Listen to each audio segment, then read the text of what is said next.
strength when I am weak. You are the treasure that I seek. You are my all in all. Seeking you as a precious jewel, Lord, to give up I'd be a fool. You are my all in all. Shalom warga kerajaan, puji Tuhan, sore hari ini bertemu kembali bersama dengan saya, Sony Rama, pemilik dan sekaligus pendiri akun Jiwa Anak Tuhan. Kita boleh ada sebagaimana kita ada saat ini, semua karena anugerah dan kebaikan Tuhan. Mari kita berdoa. Tuhan Yesus yang baik, terima kasih Tuhan, kami mengucap syukur di tengah-tengah kehidupan kami yang begitu sibuk. Kami tetap meluangkan waktu untuk berada di bawah kaki Tuhan, berdiam di bawah kaki Tuhan, mendengarkan suara Tuhan, mau melakukan apa yang Tuhan perintahkan. Saat ini Tuhan, bukan suatu kebetulan kami ada di tempat ini semua karena pengaturan Tuhan. Kami rindu menjadi berkat untuk orang lain. Sore hari ini kami mau merenungkan janji dan kebenaran firman Tuhan. Kuasai hati dan pikiran kami sehingga apa yang kami pikirkan, apa yang kami lakukan, Tuhan disenangkan. Tuhan Yesus, bicaralah kepada hamba karena hambamu ini siap untuk mendengar. Hamba rindu melalui firman Tuhan, hidup hambamu ini diubahkan sekali untuk selama-lamanya. Dan melalui kehidupan hambamu ini, hidup orang lain juga dapat diubahkan. Di dalam nama Tuhan Yesus Kristus, hambamu sudah berdoa dan bersyukur. Haleluya. Amin. Satu ayat firman Tuhan yang saya ingin bagikan, saya ingin sharingkan sore hari ini terdapat di dalam Efesus pasal 6 ayat yang ke-10. Akhirnya, hendaklah kamu kuat di dalam Tuhan, di dalam kekuatan kuasa-Nya. Sore hari ini ada satu tema yang ingin saya sharingkan, yaitu kekuatan di dalam Tuhan. Kenapa kita harus menjadi kuat? Yang pertama, agar kita dapat bertahan menghadapi situasi yang tidak kita harapkan. Siapa yang menyerang Musa dalam pelayanannya?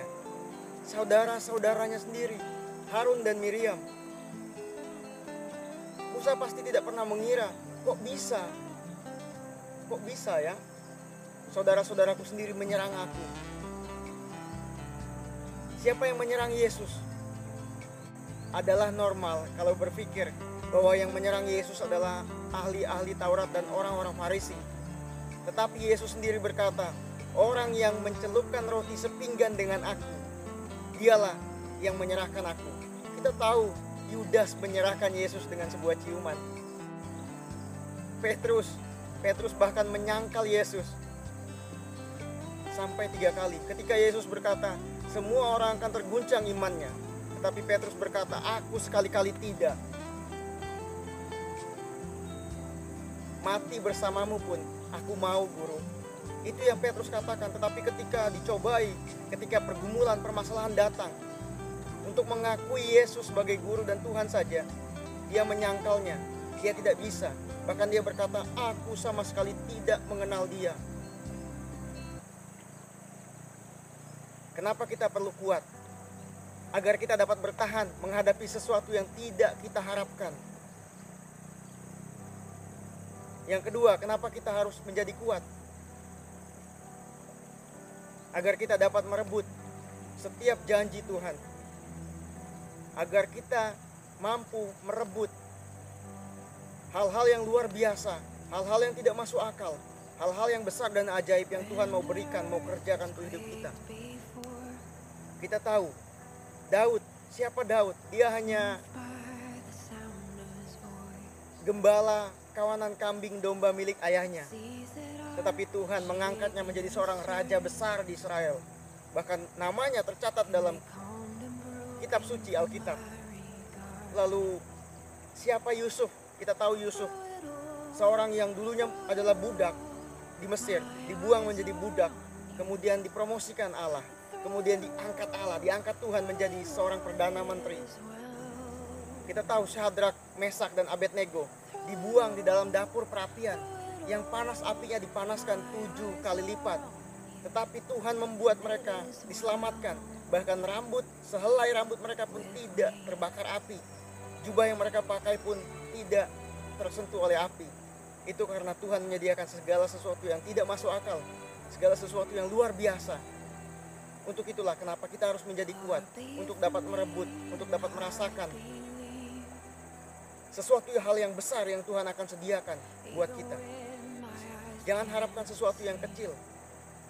Jangan harapkan sesuatu yang biasa-biasa saja dari Tuhan. Harapkan sesuatu yang besar, yang manusia tidak bisa tanggung. Tetapi Yesus kita bisa menanggung dan menyelesaikannya. Gereja membutuhkan pelayan-pelayan Tuhan yang punya mental besar, yang dapat melihat pekerjaan-pekerjaan Tuhan yang besar, dan akhirnya dinyatakan, dan akhirnya melihat kemuliaan Allah yang lebih besar lagi. Amin.